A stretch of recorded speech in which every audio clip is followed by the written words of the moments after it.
Welcome to another edition of Photo Enthusiastic. I'm your host, Jim Fair, photoenthusiastic@gmail.com. Well, today, July the 9th, 2020, was Canon's big intro of their two new mirrorless cameras, the Canon EOS R5 and the Canon EOS R6. So the R5 is a 45 megapixel flagship type camera. And the R6 is basically the enthusiast version with 20.1 megapixels. Here in Toronto, VizTech has the R5 body for $53.99 and the R6 body for $34.99. So this is the advantage Canon has of coming in late when they go all in on mirrorless, is that they got to look at what the competition did and where they fell down and improve on that for their offerings. Some new lenses have come out that are more reasonable than some of the lenses they've released so far. For example, there's an 85 f2 macro lens for $849. There's a 100 to 500 super telephoto for $36.99. There's a couple of strange super telephotos.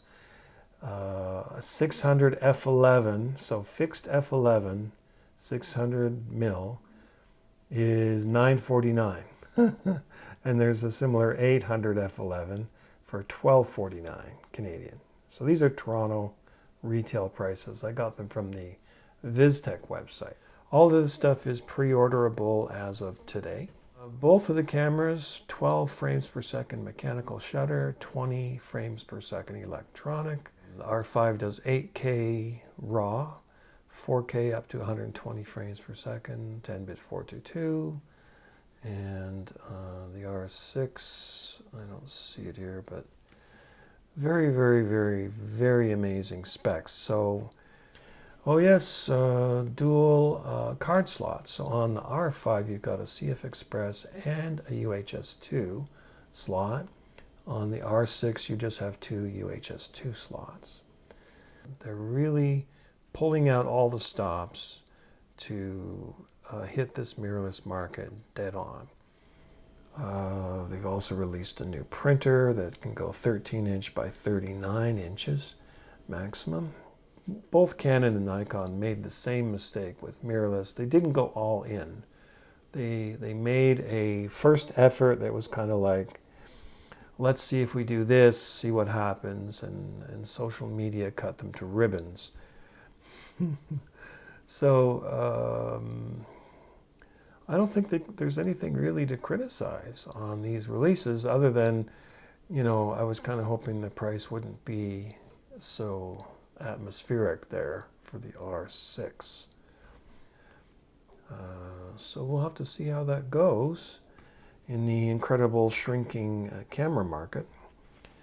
Will they attract professionals currently using Canon to switch up to the new mirrorless? That's got to be one of their main goals, I would say. So if you're a Canon fan, if you have a lot of Canon glass, this is probably what you've been waiting for. And it's probably going to give Nikon and Sony a run for their money. Sony maybe less so, especially if you've already invested in Sony glass. Why would you stop? But Nikon, they seem to be a bit lost at this point on the mirrorless side. And now they've admitted they're going to re-release the Z6 and Z7 with dual card slots and the ability of a vertical grip, claiming that those were errors on its part, and yes, they were. Certainly, social media jumped all over that.